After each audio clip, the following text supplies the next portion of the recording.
Good morning, everyone, and welcome to the European Cross-Up webinar. And we're seeing another slow day, at least here in FX. You can see the cash dollar index just moving just a bit off of the lows. Take a look here with the euro dollar.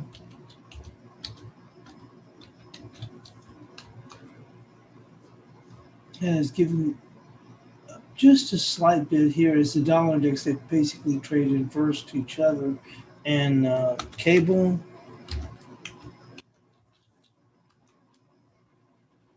Same thing here, just working just a tad bit lower. And we'll take one little last poker here with the Aussie dollar.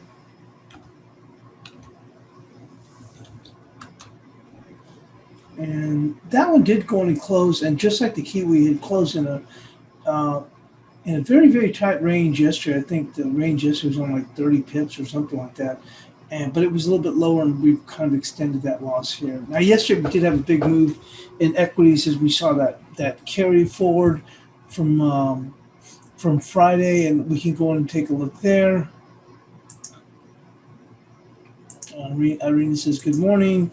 You can see here, boy, did we get one heck of a move. I mean, it was just, look at that move, and we just kept on going. If you look right here on the 2-hour chart, this thing just launched, and it hasn't even corrected a bit. Look here. I mean, it's just been straight up. We did back a little bit here, I guess if you want to call this part a bit of a correction, but I mean, it's just been straight up, so there hasn't been even a real pullback in here. You see, it put a parallel trend line, and we even got past that. We kind of paired a bit against that, and then we pushed right beyond that. Came back in here, and we made it up to the 78%. We went right through that. There just was no stopping. Now, we might start to, I don't want to say stagnate, but we may start to go and just kind of hold in here or not be able to get a whole lot of traction beyond that. We'll have to see, but this thing has just been on absolute fire. We can take a look at the S&Ps.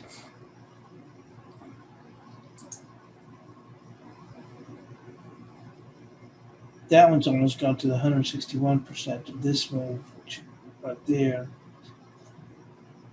Here to this low, 161%. We put us at 35.54.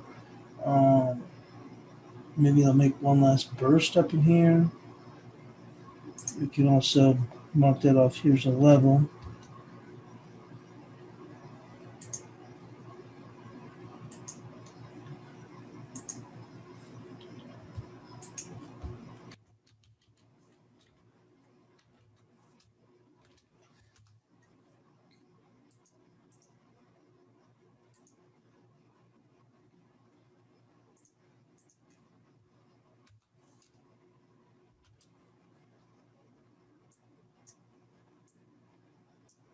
That was 34.19.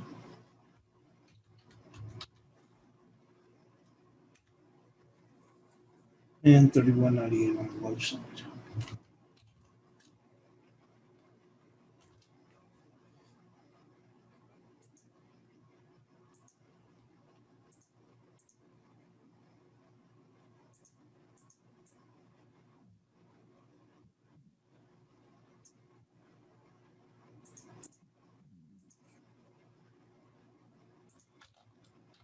But you can see same thing here, phenomenal run here. We're just kind of taking a pause.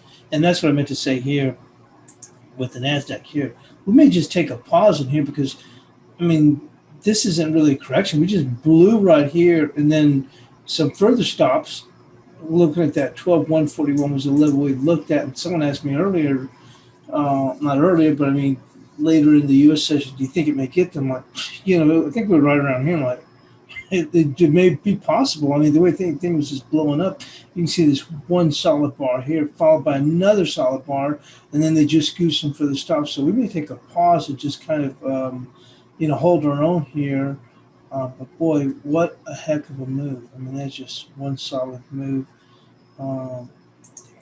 Take a look back here on the.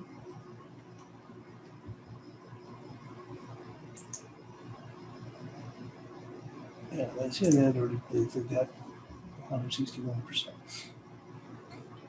I remember having it marked, but I got rid of it later on in the day in the session. But boy, what a move!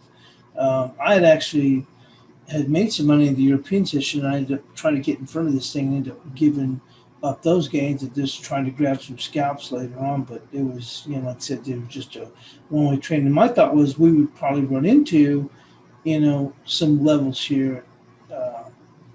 11,927. Felt pretty good about that. And we did go in and dip back. But this market came back very solid. Very solid. And then, okay, well, they'll probably take a pause in here. They push back, and then this one solid bar. And as the day goes on, and boy, what a move that we saw here in indices. And we're actually trading rather quiet. You can see here, look how they jump right back up in here. So even though we pulled back a little bit here, it's still holding up rather well.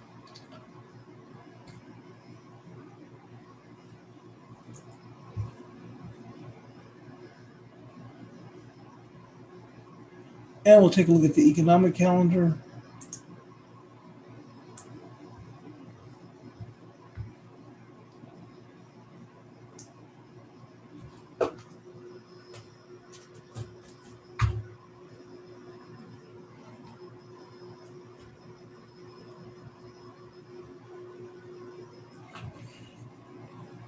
Okay, now we did get, we mentioned that yesterday for German CPI data today, and that came in pretty much in line, down 0.2. Then we went into UK employment, 28,000 versus Reuters poll of down 78,000, so a nice turnaround there. 4.5% versus 4.3. And then we do have German Zoom numbers. Now that'll be at the top of this hour coming up. And then as we come into the States, we'll have core CPI. Cleveland Fed is like a third tier economic piece of data, but the main one will be the core CPI.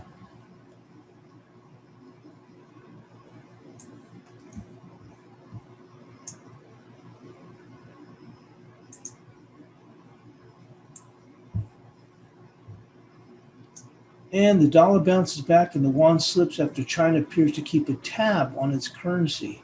The dollar bounced back from a 3-week low on Tuesday. Well, I don't know if you'd call that much of a bounce back. We saw that as market players bought it back, particularly against riskier peers after the Chinese authorities appeared to be trying to put a brake on the recent rises in the yuan.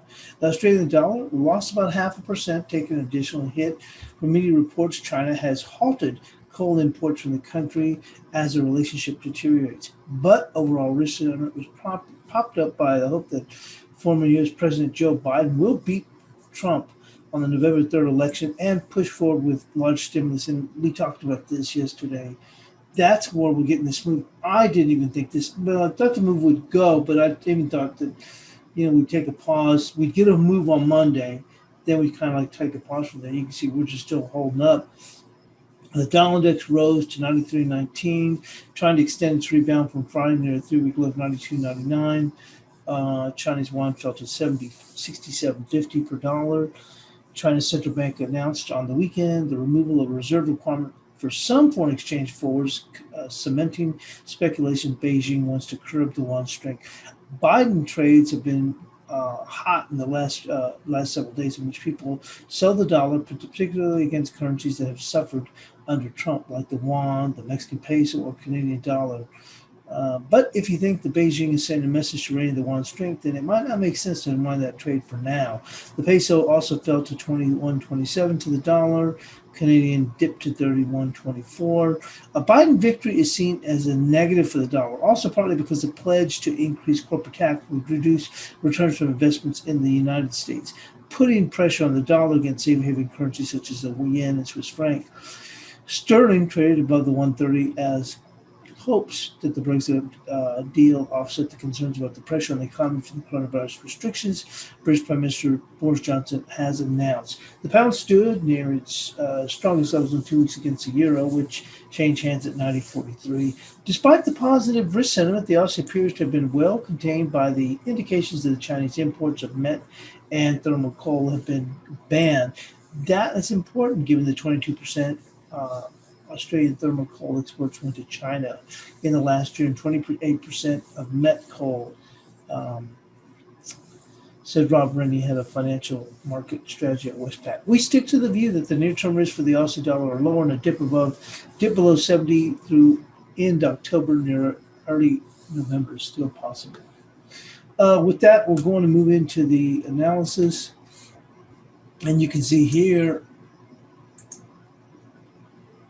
how we've gone in. I'm just closing out the Reuters feed.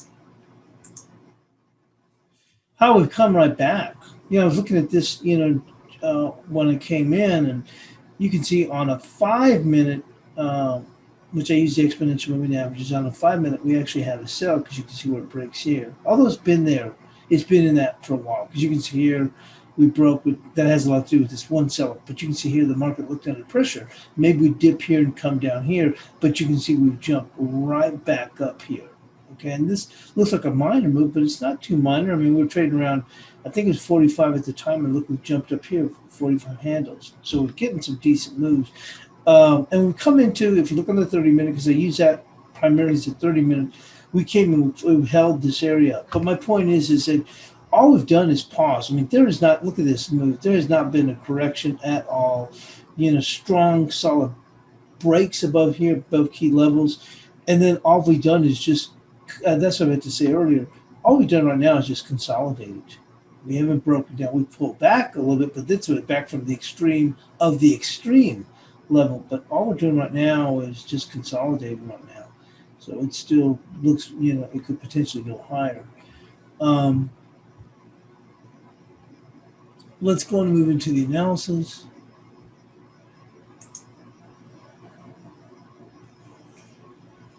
Right, it says consolidation today. Well, I mean, the way to look at it is, I don't want to be in the prediction business, and I mean that, and that's a good question. I mean, actually, it's an excellent question because, like I said yesterday, although you wouldn't think. I mean, we knew that the move was going to be higher, but I myself, and I look at here at the, the Nasdaq, which I primarily look at. I mean, Pedro had asked me about the S&Ps yesterday, and I told him, well, I don't pay that much attention to them. And I'm being honest, I did look up the level that he was looking at, or I said it may get to that. So I'm sure it did get to that level because we've just been going bananas in these indices. And what's happened is we came into, this market technically was in good shape in the sense that we had made this run, and then when Trump announced, he wasn't going to go on and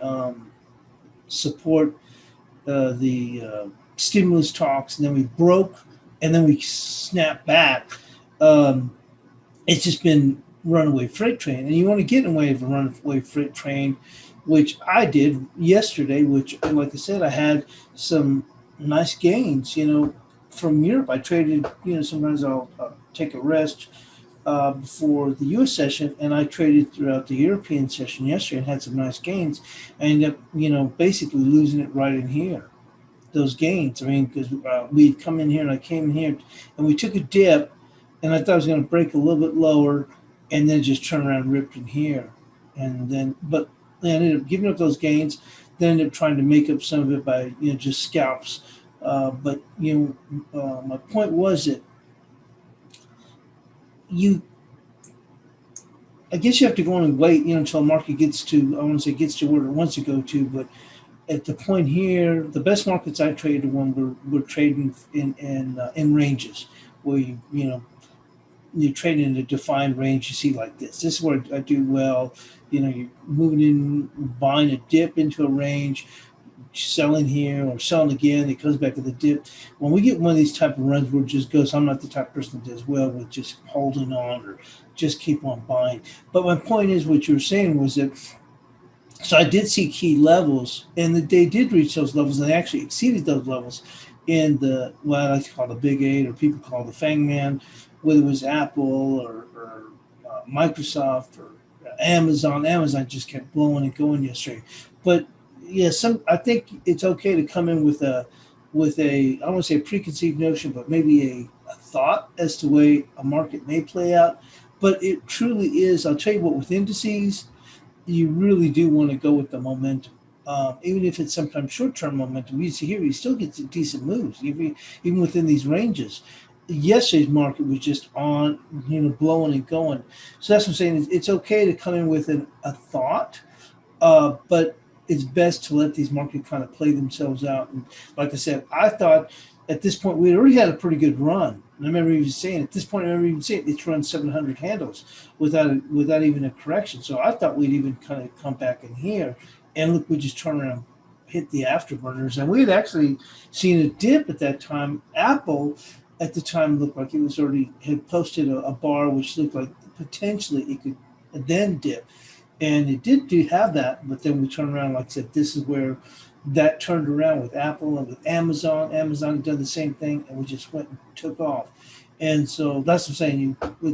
It's good to have. I guess the best way to look at it is have at least a couple of scenarios in place instead of having one thought. One guy put yesterday, and I thought that was a very, very good um, thought. Let's see if I can see it here. Basically, he said, I'm not sure why people come in and try to keep on shorting the indices or indexes. Indices or the equities. He goes, I only trade what's in front of me. I don't try and trade what I think the market should do. And it's not the matter that you think that the market should do something, but I would probably at least come in with a couple of scenarios as opposed to just one scenario. This is what I think is going to happen.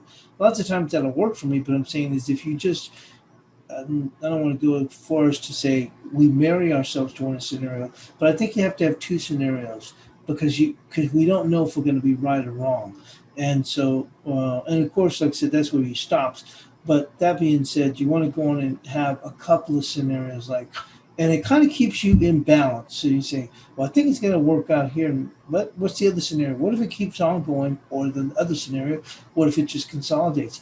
I need to be ready for that because maybe if I come in and step in short and have to say, wow, it looks like it's going to go and take off. And you have to be ready to accept when you're wrong.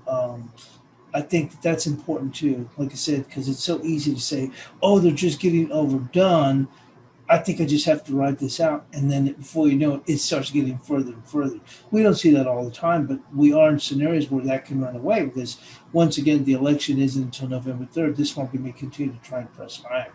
And hence my point here that it looked like, okay, maybe it looks like we're going to break lower. We even have the exponential moving averages moving lower here. And look how the thing just turned around and pop right back up. Anyway, let's go moving to the analysis. I hope that was addressed your question. I hope that was helpful in that sense. Yeah, like Irene was saying, yeah, you want to have at least a couple, if not three scenarios, but at least a couple of scenarios. I think it keeps you prepared in the sense of you can expect anything. Um, and I think more importantly, at least for somebody like me, it keeps it keeps you in check. Because, like I said, you marry yourself to a scenario. Like I thought, I was looking at these levels and oh well, and then like I told you yesterday, I think I'll give you an example. I think it was that on the 2 hour, or was it the 30 minute? Let me take a look here. I don't remember, but the market had jumped up. We closed, and I don't remember. I think it's either 2 hour, 30 minute. I don't remember exactly where it was, and it looked like we had done just that. We had come up and looked like the bar was done for. And once again, I don't know if it was a 30 minute, maybe it was a 30 minute. Yeah, there it is, right here. You see here? Right there. You see here, we had a medium-legged doji. Now, generally with a medium-legged doji, and it's not a long-legged doji, but obviously it's like a little medium-legged, but long-legged doji is more what we go with.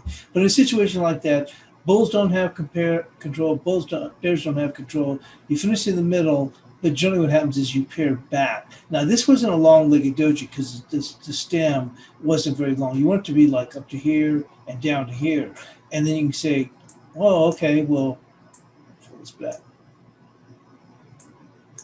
There we go. Bulls don't have control. Bears don't have control. We finish in the middle. We're probably going to work lower, which generally that'll be the case.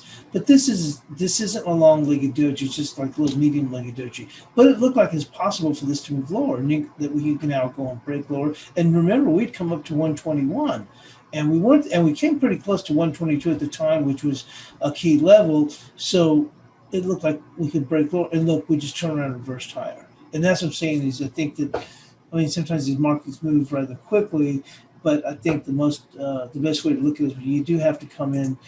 Let's train ourselves to always come in with at least a couple of scenarios. Because, yeah, Irene said, yeah, I think very, very helpful. Yeah, because I know you look at Apple pretty closely. And I'll go back to that. I mean, I felt pretty convinced at that point. You know, when I saw this, let's open it up right here. I felt pretty good about that. You see what I'm saying? I like to do like Blake does this where he'll move this from here. Okay. So we're coming along like, whoa, look, tell me that doesn't look good. You see what I'm saying? You go, yeah, they did that, run out of gas. We're not going to go on the offer. And it looks like, okay, we're going to dip from here. And then all of a sudden, look, what the heck? You see what I'm saying? Now, that was another thing that I kind of felt like kind of kicking myself for a couple of reasons, but that's not the reason why. But today's the Apple event, so we knew. Although I thought, well, maybe they're going to take a bit of a pause, but usually with Apple, they don't take a pause until they've gone into the event. Also, today is Amazon Prime Day, and that will probably keep it on the bid. And certainly, we saw a big run in Amazon. But this has more to do with the whole election thing and the idea that Biden's going to win. If Biden's going to win, then you're going to get a further stimulus. Also, there's a little bit of a calming effect because we have the concerns. Nothing's guaranteed. We have the concerns contested election. But as these polls for Biden continue to widen out, then it suggests that starts to go a bit to the wayside. Doesn't mean that no one thinks that Trump's going to go and concede on election day, but that's part of it. Provide a little bit of a calming effect because it looks like they're going that way. And then also, then the market says beyond the calming effect, well, if Biden comes in, then the Democrats are going to get that $2.2 trillion stimulus, and then they'll look for a bigger push because they're also looking for them to possibly potentially even take control of the Senate. So anyway, that's where, hope that explains it all. We spent a lot of time. Let's hurry up and get into the analysis. But I thought it was important to share. I was trying to share what I can, even like I said, especially like I said, I think we've learned the most from our losses, and hope that provides some help along those lines. Especially today, the way the market's trading, you're like, what the heck is doing? Because I woke up and I thought, oh, it's probably dipped now, and it didn't. I mean, it was in a position to dip a little bit further, but look, we popped right back up. We're just consolidating right now. And I think what's happened is a lot of people got knocked out of the box, and it's just like, you're afraid to dip your toe back into the water, or that's all you want to do. And so you can't deny that this thing's still very strong. It's just basically consolidating for now. But anyway, let's go on and move into the euro.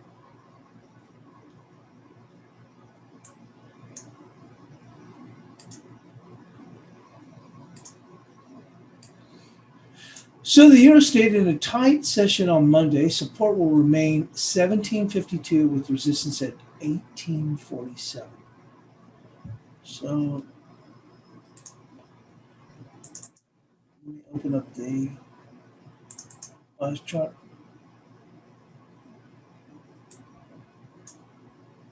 So we're staying the same there with the euro, and it's bullish.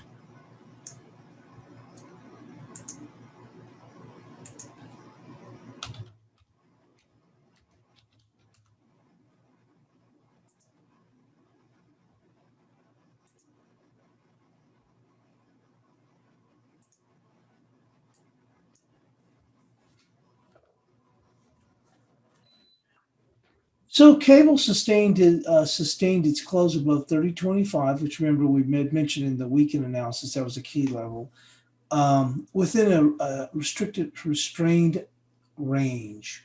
Resistance will be 31.18 with support at 29.46. So we're really trading in tight range. Look at this, super tight.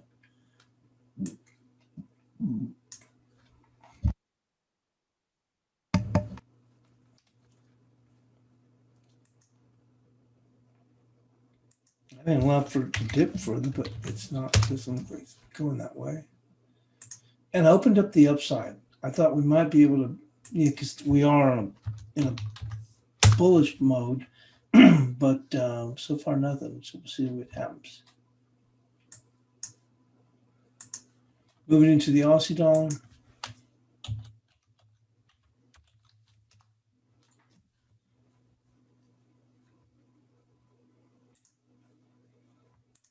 Well, we know that Aussie dipped a little bit on this Chinese yuan thing.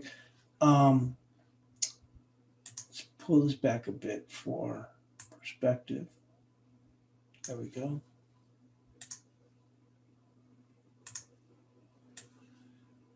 So the Aussie paired back in a 30 pip range. Support will be 71.83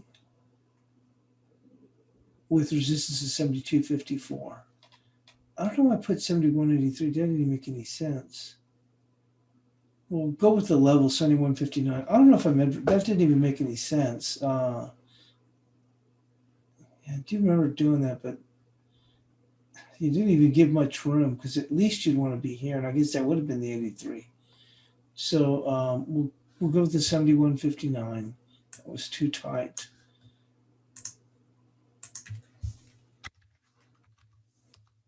With resistance at 72.54.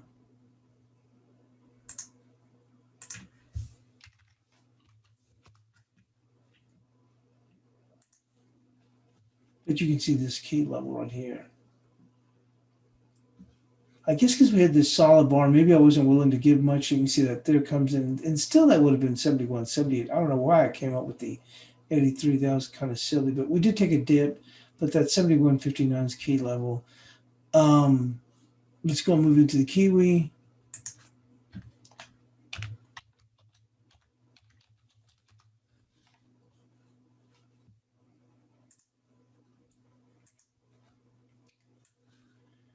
The Kiwi, after Friday's reversal, paired back. I don't know. I guess it didn't update. Doggone it. Takes me off that didn't update. But you can see here we closed in a very tight range. I remember even saying Kiwi like its cousin, blah blah blah. So I don't know why it didn't save. But looking on the support side, it would be all the way down here. I don't think it would make it there. So we'll take a look at a 2 hour, and that all the way down here would be 66.01. But let's go right there. You see all these touches? Actually, right here, you can see that right there. So 66.16, which we're not even getting anywhere near close there.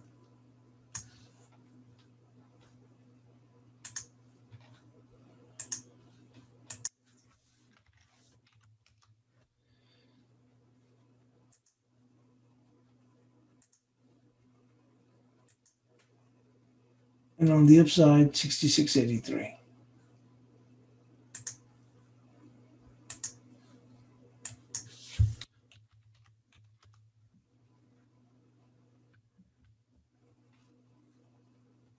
The Kiwi popped back up, so it's just kind of,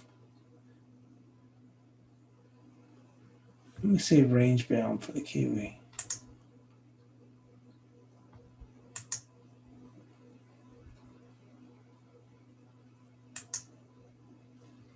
And onto the dollar CAD.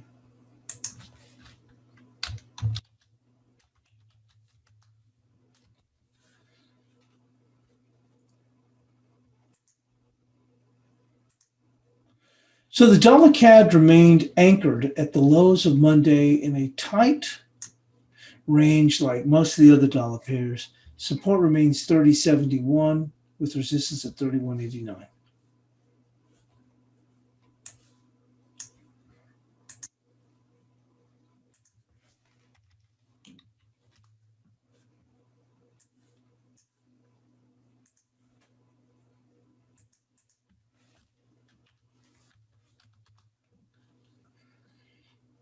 And onto the dollar peso.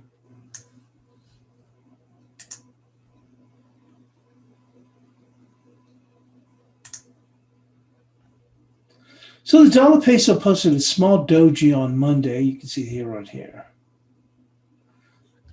Support remains 21.07 with resistance now at 21.36.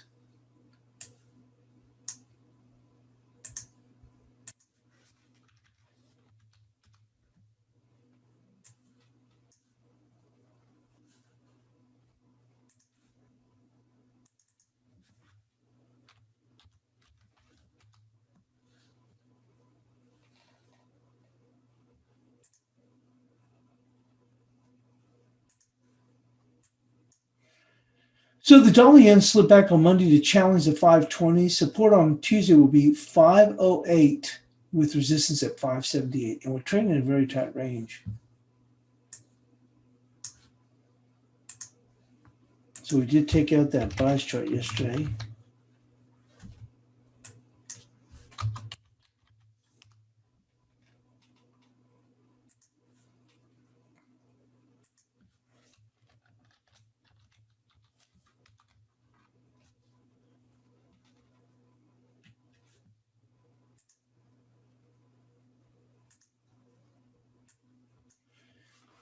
So the dollar index finished weaker in a tight range. Support for Tuesday will be 92.68 with resistance at 93.47. But you can see here, we're just dead in the water.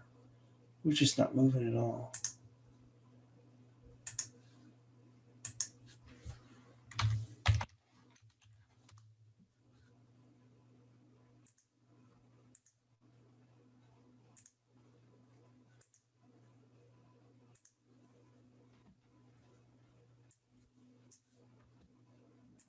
And onto the cross rates.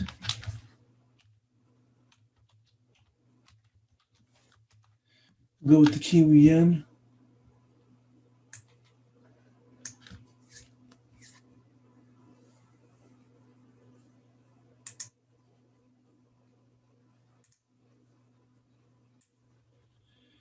So the Kiwi yen took out the highs for the prior week on, doggone it.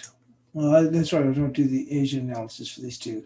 But you can see here, we closed lower yesterday, although we stayed within the body, and we're still kind of just stuck in here. We're not doing a whole lot of anything at this point. We're just in a well-defined range of Friday's move up in here. So taking a look at where we stand, we had the upside for 70.81. I think right now we're going to be capped by the close, which would be 70.41.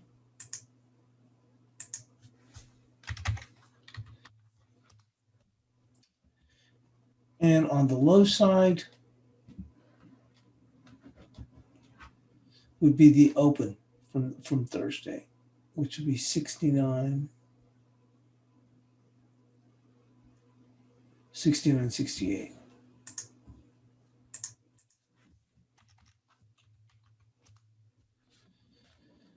We did work a little bit higher. It's been on the downside. We tried to open up a little bit higher. We're kind of stuck in here. We'll say for now it's bullish. And let's go to the Euro Pound, which is a new addition.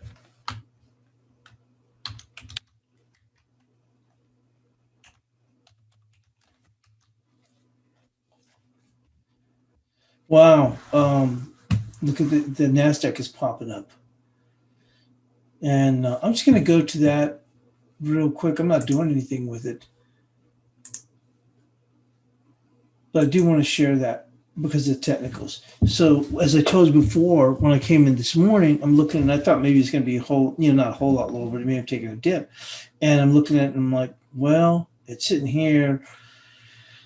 And I notice here we do have a short-term sell mode, and that's on the 5 minute. You can see here the 30 minutes is holding up like a rock. I mean, really have to respect the way it's been holding here at the 30 minute. You see here, that's been the real true signal. But on a short-term basis, if you're scalping, but the point being is, like I said, I thought, well, maybe it's just going to take a dip here. And I thought, nah, don't short it. It's just consolidating for now. And look how we've turned around and ripped up in here. I mean, we're probably higher in the after hours. I'm not even paying attention to those right now. But I'm just saying, look how we've gone and popped up higher here. So like I told you, if you look in the 2 hour, and I was saying, we hadn't even had a correction. I didn't even consider this a correction. Because all we've done is we've hit up here. We blew the doors here. Look at this. And again, so this isn't a correction because a correction would be to pull it back down to here. You see, this is just a consolidation. Sure enough, look, see that? I'm glad I wasn't stupid enough to just say, oh, okay, I'll just go and sell it based on this thing. Because when I looked at it on a little bit longer time frame, like, this thing hasn't even given back. I mean, like I said, let me go back to this. Look at the exponential 30-minute moving average. And I've shared that with y'all before. Look how this generated a buy signal here, and look how it's held. It held here. It held here, meaning it still stayed in the buy mode, and it's still holding. You see what I'm saying? Until we get that, that's when we'll have a definitive sell signal. So I probably would have been kicking myself if I would have just stepped in and shorted because I was saying, oh my God, it was still holding here. Why did I do that? You see what I'm saying? So once again, in a situation like this where we're in a definitive buy mode, which we've seen here, you don't want to go in and short it. I mean, I myself came in at levels and took some losses. I'm just saying is until you see an outright reversal. We saw it here. That's why I pointed this arrow here. This one, we really actually had a reversal here. If you want to call it not a reversal, but I'm saying you could. This was a dark cloud cover that you could have gone and sold right there, and you could see there was some follow through. But anyway, let's go and get back to analysis. I just started to point that out because once again, like I said, how that market was, it hadn't even corrected back. All it did, it was just consolidating from those highs. And here we are pushing it again. So let's go on and go back to analysis.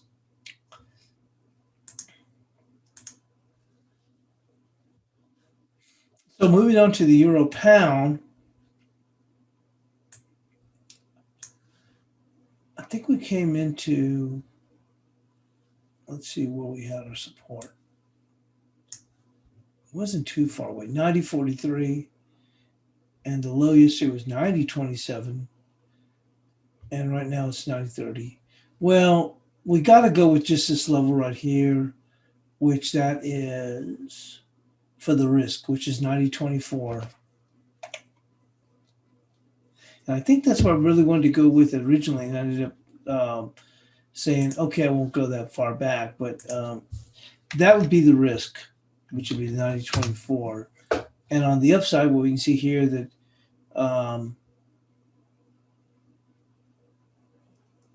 after this dip, that's going to be a little bit rather limited.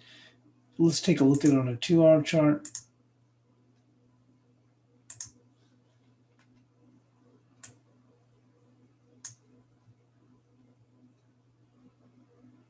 It's coming across right there, which would be 90.64 at this point for today, 90.64.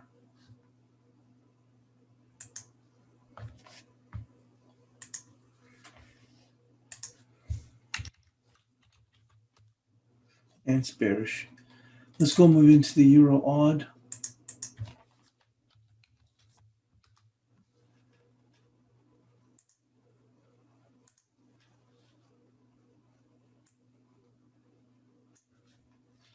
Well, we saw this jump and then we turn around and give all this right back. We'll take a look at the 2-hour chart.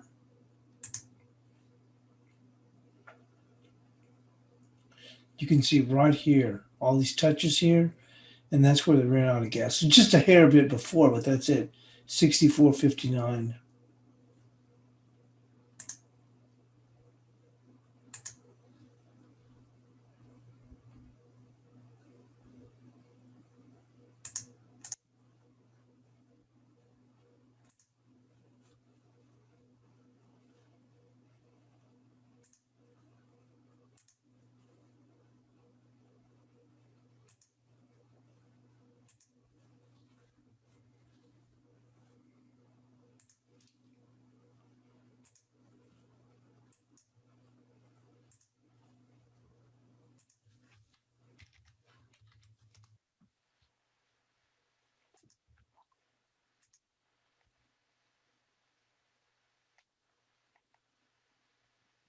Boy, that was a bit of a dip right there.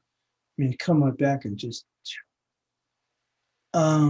support's got to be just this level right here, which was 63.67.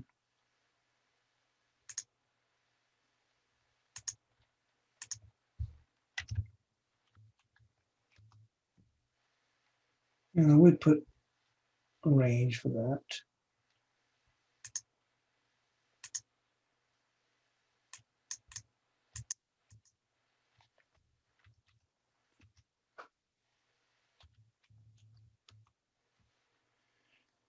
Onto the euro Kiwi. Certainly continue to weaken here. We try to look like trying to stop the bleeding yesterday, but we're testing the lower lows here, and I'm not sure how much further we'll break it. Obviously, it could potentially get down to that 630, 637, but We'll see if there's something in between. Yeah, you can see some good touches here. So it's going to be 76.72 for today's bias chart support.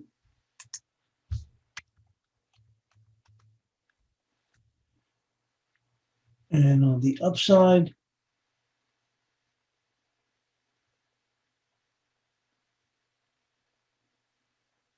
that was some decent resistance there too.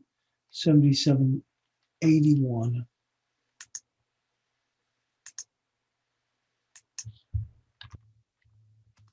And onto the ASEAN.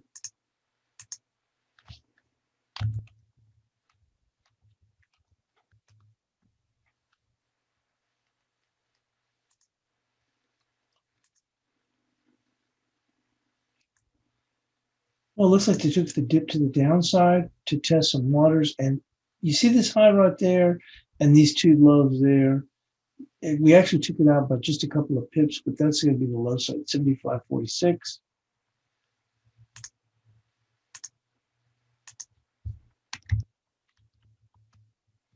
And on the rebound, right there, 75.97.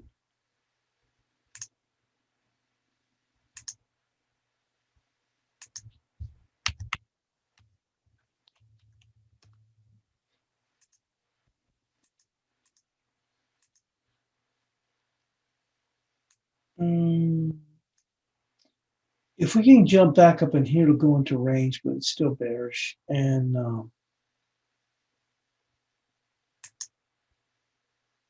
let's move into the guppy.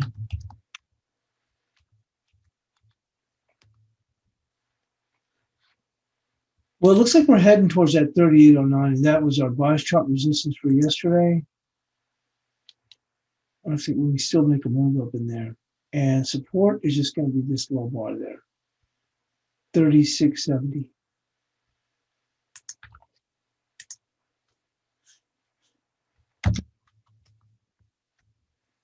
And it's bullish. And starting on.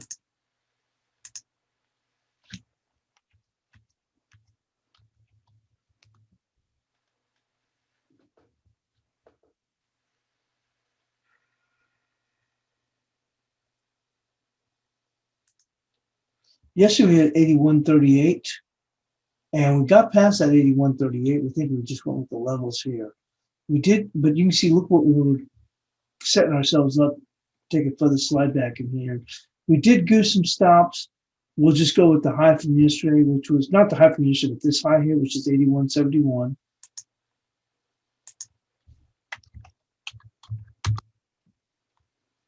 With support.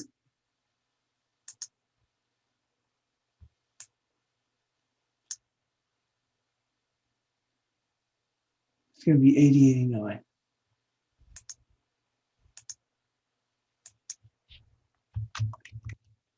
And NASDAQ is still pushing higher.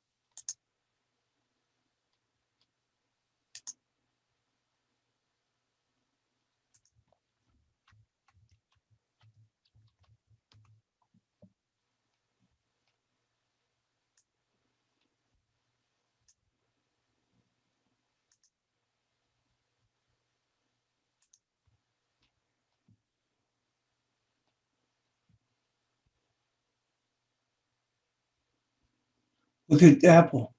Today's the Apple event. You see how they're pushing them higher here?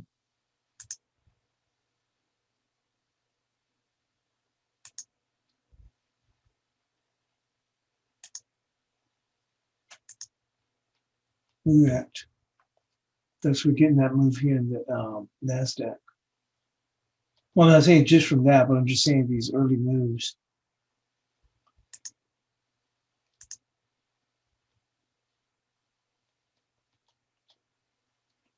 And Microsoft. It's kind of holding its own, not anything, but Apple is a big mover. Look at that.